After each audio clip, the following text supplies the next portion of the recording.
Atomic mass, इसका सीधा meaning ये निकलता है mass of an atom. Atomic mass means atom का मास, एक एटम का मास। ठीक है। अब जब ये दुनिया बनी और एलिमेंट्स डिस्कवर होते चले गए, तो किस एलिमेंट का एटॉमिक मास कितना है वो तो पता नहीं था। तो उसके लिए सबसे पहले हाइड्रोजन को मान लिया गया कि भाई हाइड्रोजन जो है सबसे लाइटेस्ट एटम है और इसका एटॉमिक मास जो है वो हम 1 रख देते हैं। ठीक है। और इसके रेस्पेक्ट में किसी का भी एटॉमिक मास बताएंगे। पहले मैं कुछ डाटा आपके सामने स्क्रीन पर लिख रहा हूं, देखिए 1H1, ये जो 2He4, ये जो 2 है it represent the atomic number,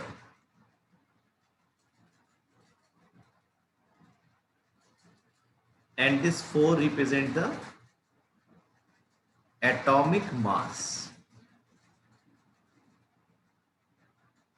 right? तो ये एटॉमिक मास कैसे पता चला हीलियम का 4 है? या और आगे बात करें तो लिथियम का एटॉमिक मास 7 रहता है, 3Li7। यहाँ पर atomic number of lithium is 3, then atomic mass is 7। तो ये कैसे पता चला कि एटॉमिक मास लिथियम का 7 है, हीलियम का 4 है? तो इसके लिए क्या किया गया, स्टार्टिंग में हाइड्रोजन जो कि सबसे लाइटेस्ट एलिमेंट था, उसका एटॉमिक मास हमने खुद मान लिया कि भाई इसका एटॉमिक मास जो है 1 मान लो। ठीक है। अब एक हमने वेइंग एपरेटस ले लिया, इसमें हमने एक वेइंग एपरेटस ले लिया जिसमें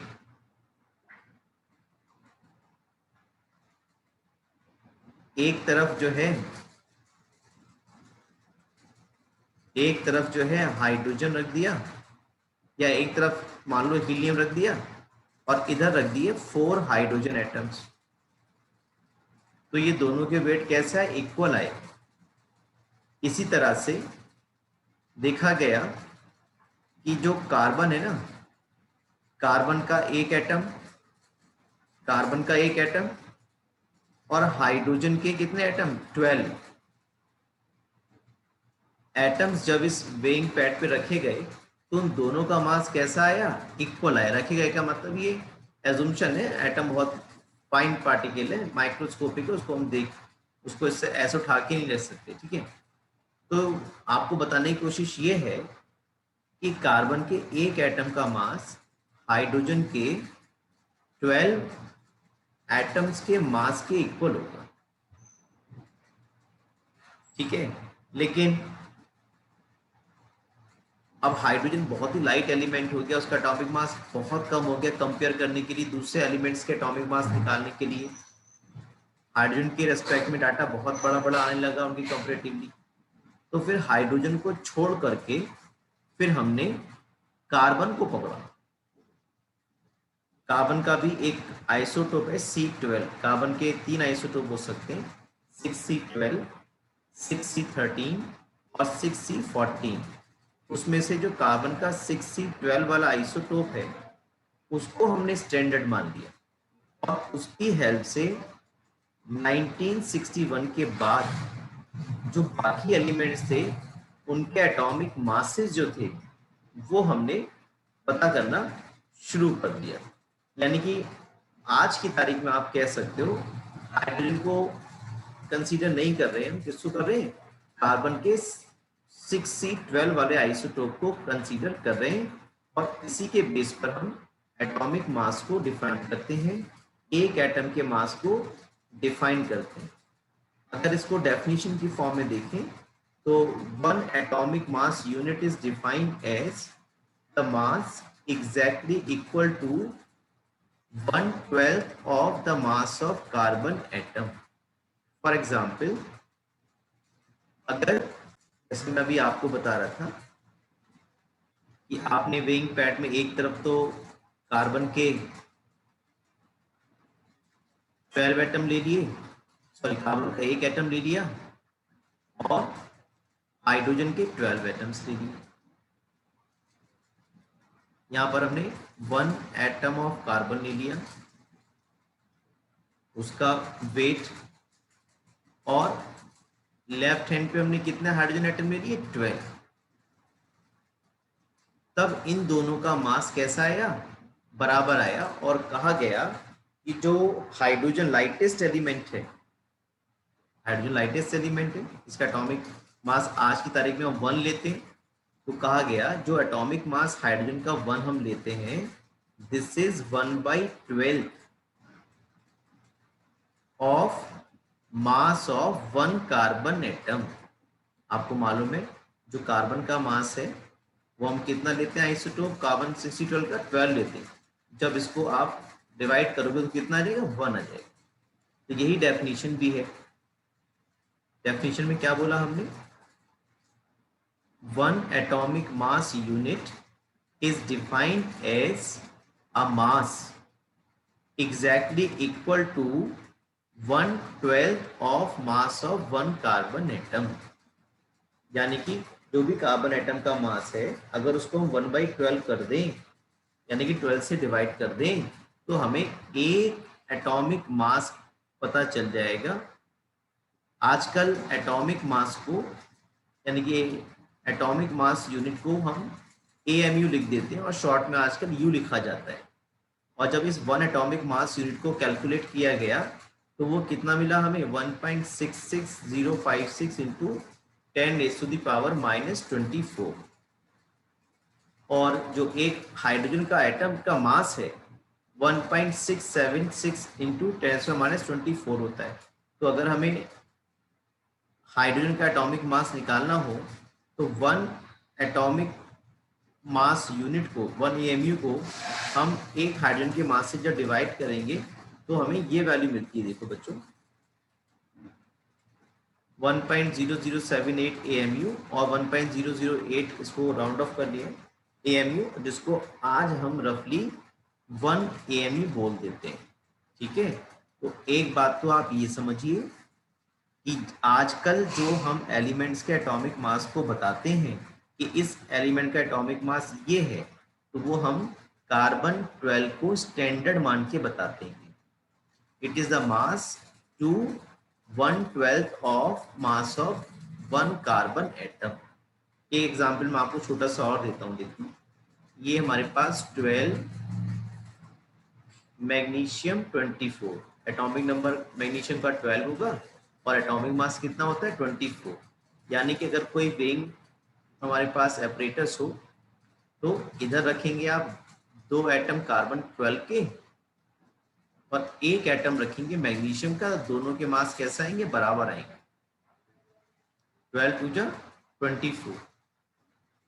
ठीक, तो डाटा एक तो आपको ये भी याद रखना होगा, थोड़ा सा कभी कभी क्वेश्चन पूछ देते हैं, the value of 1 atomic mass unit 1.66 into 10⁻24 रफली आप याद कर सकते हैं, राइट। आजकल शॉर्ट फॉर्म का ज़माना है, पापा को पॉप बोल देते हैं, है ना, मम्मी को मॉम या कुछ और भी शॉर्ट बोल देते हैं।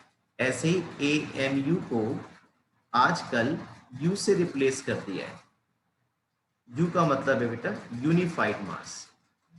AMU has been replaced by U which is known as unified mass. अब मैं आपको काम की बात बताता हूँ। ये तो एक कॉन्सेप्ट है जो कि आपको पता होना चाहिए कि किसी भी एलिमेंट का एटॉमिक मास कैसे निकाला गया। ठीक, आपको उस कॉन्सेप्ट से ज़्यादा कुछ लेना देना नहीं होता, लेकिन आपको एटॉमिक मास जो है और मोलर मास में क्या फ़र्क है ये आपको सीखना बहुत ज़रूरी है, जो आप बिल्कुल फ्रैक्शन ऑफ सेकेंड में सीख जाते हैं। जैसे मेरे पास एक एलिमेंट है 1H1, इसका एटॉमिक मास है बेटा 1U, और इस हाइड्रोजन का अगर मैं मोलर मास लूंगा तो वो हो जाएगा 1 ग्राम पर मोल। इसके बाद दूसरा एलिमेंट आता है हीलियम। हीलियम का एटॉमिक मास है बेटा 4u और इसका मोलर मास हो जाता है 4 ग्राम पर मोल। अगर मैं और 6c12 ऐसे बात करूं, 6c12 कार्बन का एटॉमिक मास है 12u और कार्बन का मोलर मास कितना है 12 ग्राम पर मोल। और कोई एलिमेंट ले लेता हूँ 20Ca40, यहाँ पर कैल्शियम का एटॉमिक मास कितना है 40u और इसका मोलर मास कितना है 40 ग्राम पर मोल। ठीक है, एटॉमिक मास किसका होगा, mass of one atom, mass of one atom is called atomic mass. और मोलर मास किसका होगा, मास of 1 mole of atom.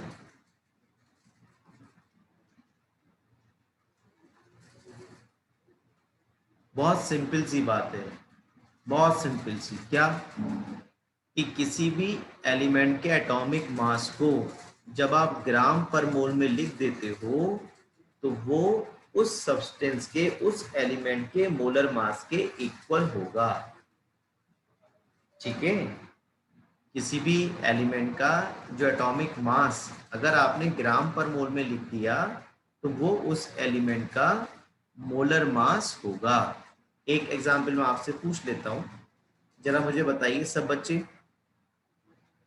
Oxygen का मोलर मास बताइए, ऑक्सीजन एलिमेंट का मोलर मास बताओ बच्चों, बताइए ऑक्सीजन का मोलर मास 16। व्हाट यूनिट क्या होगी,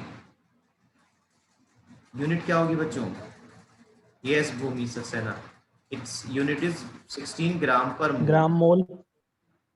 और अगर आपसे इससे पूछा जाए एटॉमिक मास बताइए ऑक्सीजन का तो 16u, u का मतलब है यूनिफाइड मास, यूनिफाइड मास, यूनिफाइड मास का मतलब है 1 यूनिट का मास, 1 यूनिट का मतलब है 1 एटम का मास, वो कहलाएगा आपका एटॉमिक मास। और अगर आप एटॉमिक मास को ग्राम पर मोल में लिख देते हो तो वही आपको क्या दे देगा, उस सब्सटेंस का molar mass. Now we come to the next point, that is molecular mass. Molecular mass और मोलर मास में क्या रिलेशन है, मॉलिक्यूलर मास और मोलर मास। तो देखो आप बच्चों, मैंने जैसे इस कार्बन डाइऑक्साइड जो मॉलिक्यूल है, कंपाउंड है, उसका मॉलिक्यूलर मास निकालना है तो क्या करूंगा, मुझे अगर कार्बन का एटॉमिक मास पता हो 12, ओ का एटॉमिक मास पता हो 16 इंटू 2 तो कितना रहेगा 44 यू, यानी कि 44 यू जो है वो मॉलिक्यूलर मास है कार्बन डाइऑक्साइड का। और अगर मुझसे कहा जाए what is the molar mass of carbon dioxide तो बहुत सिंपल है, बस मैं एटॉमिक मास मैं मॉलिक्यूलर मास को ग्राम पर मोल में लिख दूं तो वो किसका हो जाएगा, मोलर मास। मोलर मास नाम से क्लियर है, मास of 1 mole of substance, mass of 1 mole of substance.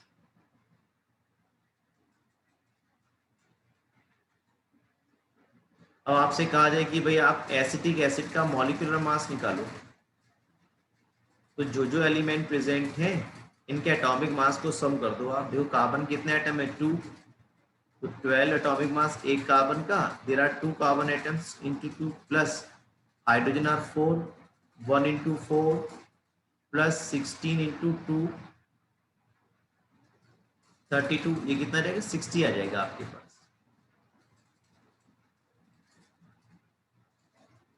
Sixty gram, oh sorry 60u, very sorry 60u is the molecular mass of acetic acid। molecular mass कैसे निकालेंगे, जितने भी atoms present हैं उन सबके एटॉमिक मास को सम कर दो तो उसका मॉलिक्यूलर मास आ जाएगा। और आपसे पूछा जाए भाई एसिटिक एसिड का मोलर मास बताओ, तो जो भी मॉलिक्यूलर मास है उसे आप ग्राम पर मोल में एक्सप्रेस कर दो, वो उसका मोलर मास कहलाएगा। नाम से क्लियर है, molar mass means mass of 1 mole of a substance. Molecular mass is mass of 1 molecule, mass of 1 molecule. अब मैं सीधे एवोगैड्रो नंबर पे आता हूँ, बाकी सारी बातें भी आपको समझा दूंगा थोड़ा सा और डिटेल में, कई सारे एग्जाम्पल लेके। सीधे मैं बहुत ज्यादा काम की बात पे आ रहा हूँ। Now we are going to discuss about Avogadro's number.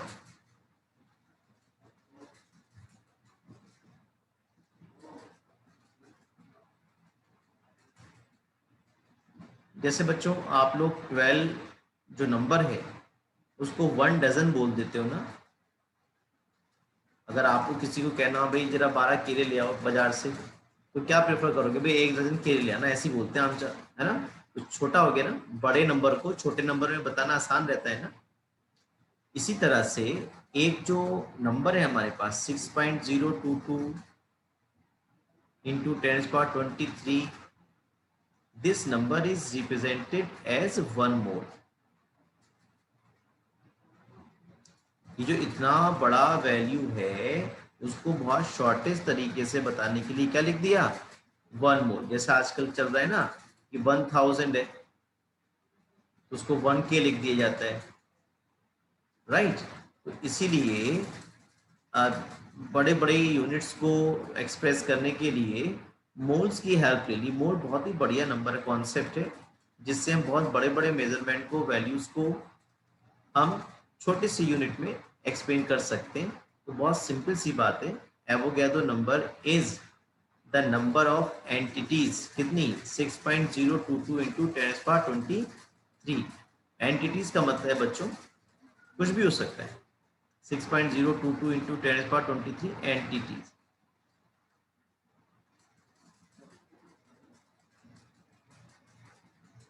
Entities का मतलब हमारी केमिस्ट्री में ये एटम्स भी हो सकते हैं, ये मॉलिक्यूल्स भी हो सकते हैं, आयंस भी हो सकते हैं, है ना। ये तीनों चीजें हो सकती हैं हमारी केमिस्ट्री के हिसाब से। तो अगर आपके पास ये नंबर है 12.044 इंटू 10⁻23 इलेक्ट्रॉन्स सपोज, तो इसको सिंपली आप 2 मोल्स बोल दो कि भैया 2 मोल्स इलेक्ट्रॉन है। कितना आसान हो गया। 1 मोल में कितने इलेक्ट्रॉन्स होते हैं? एवोगैड्रो नंबर के इक्वल, यानी कि 6.022 इंटू 10⁻23। तो इसको मल्टीप्लाई कर दो तो ये नंबर आ जाएगा। तो बहुत बड़े बड़े मेजरमेंट को हम सिंपल तरीके से एक्सप्लेन कर सकते हैं मोल कॉन्सेप्ट के हिसाब से, which says 1 mole of a substance, चाहे कोई भी सब्सटेंस हो, उसमें इतनी नंबर ऑफ एंटिटीज होंगी। 6.022 इंटू 10⁻23। एंटिटीज का मतलब है ऑब्जेक्ट्स, कुछ भी हो सकते हैं, एटम भी हो सकते हैं, मॉलिक्यूल्स भी हो सकते हैं, आयंस भी हो सकते हैं। जैसे मैं आपसे कहूँ बच्चों कि भाई 3 मोल पेंसिल, बताओ कितनी पेंसिल होगी? 3 मोल्स पेंसिल। 1 मोल में कितनी होंगी pencil? Equal to Avogadro's number 6.022 into 10⁻23। और आपसे 3 मोल्स में पूछो, 3 से मल्टीप्लाई कर दो, 18.066 इंटू 10⁻23 पेंसिल्स हो गए। ठीक है। अब इसके आगे की बात मैं आपको बताता हूँ। देखिए, अगर किसी भी सब्सटेंस का 1 मोल है, so it will have 6.022 into 10⁻23 entities।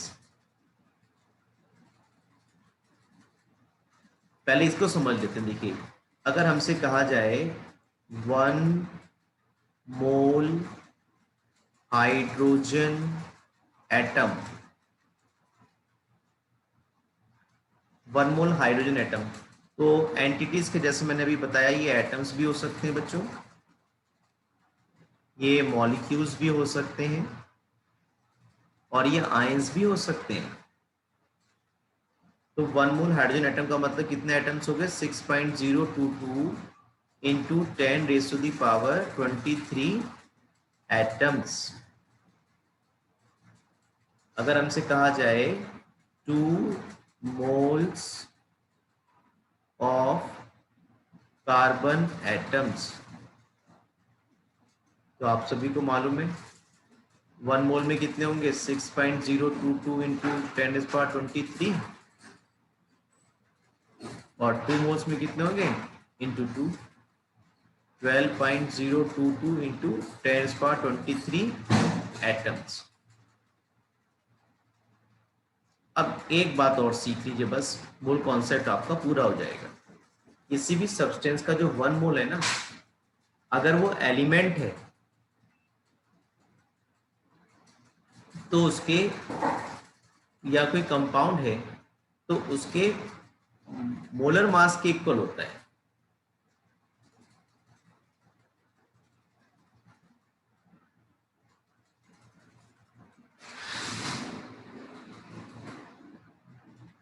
बस ये बात सीख ली तो फिर तो मजा आ जाएगा, मोल कॉन्सेप्ट आपका बढ़िया से हो जाएगा। क्या समझना है आपको?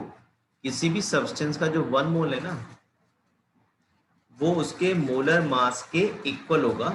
जो भी एलिमेंट है उसके मोलर मास के इक्वल होगा। जैसे मैंने यहाँ पे लिखा 1 मोल हाइड्रोजन एटम, यानी कि 1 मोल हाइड्रोजन एटम का मतलब है इसका जो मास होगा वो कितना होगा? 1 ग्राम पर मोल। अगर मैंने लिखा 2 मोल्स ऑफ कार्बन एटम्स, तो अगर 1 मोल होता तो कितना होता है इसका मास? 12 ग्राम पर मोल। अगर ये 1 मोल ऑफ कार्बन एटम होता तो इसका मास कितना होता है? 12 ग्राम पर मोल। किसी भी एलिमेंट का जो मोलर मास है वो 1 मोल के इक्वल होता है। तो बस, तो आपको कितना करना था? यहाँ पे 2 मोल्स थे ना आपके पास, 2 मोल्स थे तो 2 इंटू 12 यानी कि 24 ग्राम पर मोल। किसी भी एलिमेंट का जो मोलर मास है that will be equal to 1 mole. जैसे क्वेश्चन मैं ले लेता हूं, calculate the number of moles in 24, बल्कि 48 ले लेता हूँ, 48 ग्राम ऑफ मैग्नीशियम। हमें 48 ग्राम मैग्नीशियम में मोल्स निकालने हैं। तो देखिए मोल्स कैसे निकालते हैं? मोल्स का फॉर्मूला क्या है? Number of moles is equal to gram of substance upon its molar मास।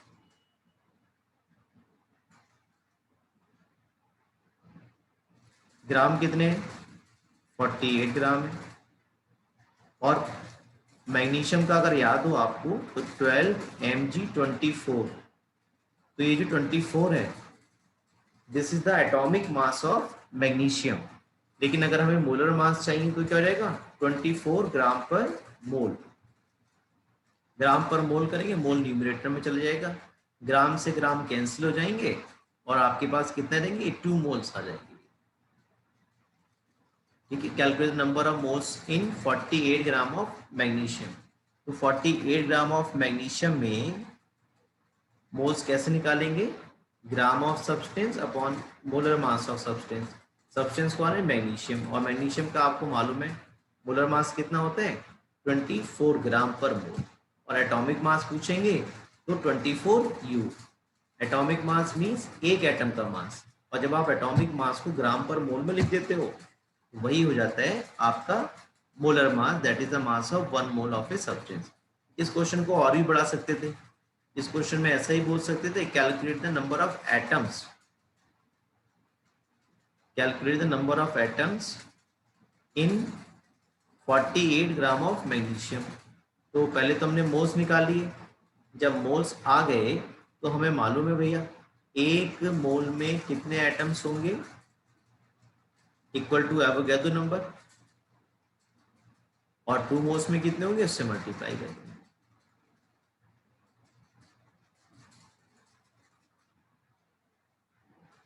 कितने एटम्स होंगे, एक क्वेश्चन ले लेते हैं। Calculate number of SO2 molecules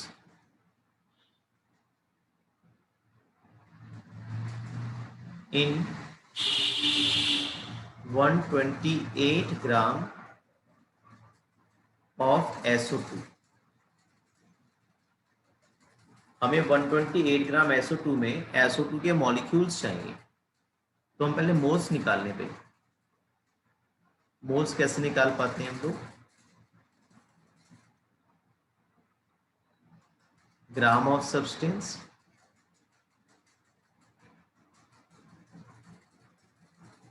upon molar मास, ये फॉर्मूला है मोल्स निकालने का। ग्राम सब्सटेंस कितने दिए, 128 ग्राम दिए, और SO2 का मोलर मास अगर निकालोगे तो सल्फर का कितना हो गया 32, O का 16 इंटू 2 कितना आ गया 64 आ गया ये ग्राम पर मोल। तो 64 ग्राम पर मोल जो है this is the molar mass of SO2। और अगर मैं कहूँ कि भाई SO2 का मॉलिक्यूलर मास कितना है तो वो 64U हो जाएगा, लेकिन हमें क्योंकि मोल्स निकालने के लिए मोलर मास चाहिए होता है इसलिए हम इसे ग्राम पर मोल में लिखेंगे। और आपको मालूम है किसी भी मॉलिक्यूल का जो मॉलिक्यूलर मास है जब उसे ग्राम पर मोल में लिख देते हो तो वो उसका मोलर मास कहलाएगा, राइट। तो ये आपके पास रहेगा 2 मोल आ जाएगा, तो ग्राम से ग्राम कैंसिल हो जाएगा और ये 2 मोल्स आ जाएंगे, है ना। और आपको मालूम है 1 मोल में कितने एटम्स होते हैं, इक्वल टू एवोगैड्रो नंबर, या मॉलिक्यूल्स कितने होंगे इक्वल टू एवोगैड्रो नंबर। आपसे नंबर ऑफ मॉलिक्यूल्स पूछे बेटे, तो अगर 2 मोल्स SO2 होगा तो उसमें मॉलिक्यूल्स कितने होंगे 2 इंटू 6.022 इंटू 10⁻23 मॉलिक्यूल्स। और कितने मॉलिक्यूल्स हैं किसी भी सब्सटेंस के, एक मोल में मॉलिक्यूल्स कितने होंगे इक्वल टू एवोगैड्रो नंबर, यानी कि 6.022 इंटू 10⁻23, और 2 मोल्स में कितने जाएंगे वो हमने निकाल लिया। देखिए क्वेश्चन मैं आपको करा रहा हूँ, इस क्वेश्चन को करने के बाद आपके कॉन्सेप्ट क्लियर हो जाने चाहिए। हमें मालूम है ना एक मोल में एटम्स कितने होंगे इक्वल टू एवोगैड्रो नंबर, हमसे 52 मोल्स से पूछे तो मल्टीप्लाई कर दो 52 इंटू एवोगैड्रो नंबर, क्योंकि जो 1 मोल में एटम्स होते हैं वो कितने होते हैं इक्वल टू एवोगैड्रोस नंबर, और 52 मोल्स में कितने होंगे वो हमने 52 से मल्टीप्लाई करके निकाल दिए। इससे मल्टीप्लाई करेंगे एटम्स हमें मिल जाएंगे। नाउ नंबर ऑफ एटम्स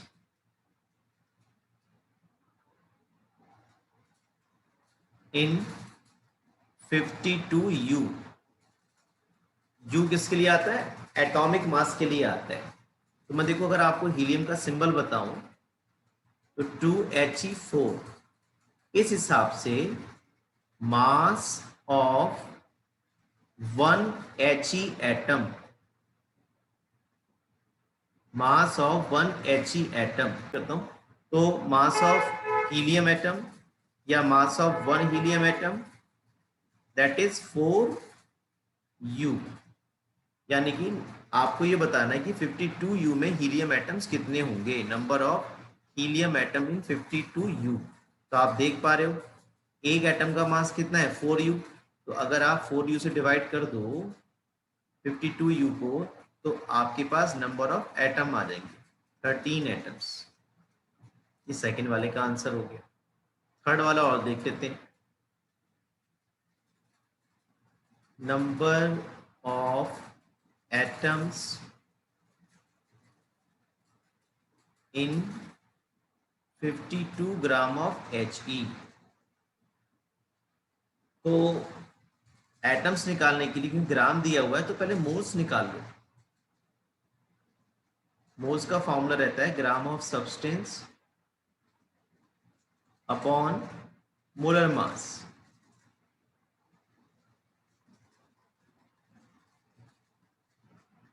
ग्राम कितने? 52 ग्राम। आप में से कोई बच्चा मुझे बताओ जरा, मोलर मास कितना होगा हीलियम का? तो इसका मोलर मास कितना जाएगा? जब आप एटॉमिक मास को, जो कि यू में आप लिखते हो, जब ग्राम में लिख देते हो तो वो उसका क्या हो जाता है? Molar mass. तो 4 ग्राम पर मोल मोलर मास रहेगा हीलियम का, या 13 मोल्स आ जाएंगे बेटे। और आपको मालूम है एक मोल में कितने एटम्स होंगे? Equal to Avogadro's number, and you multiply by 13, you will get number of atoms in 52 gram of helium.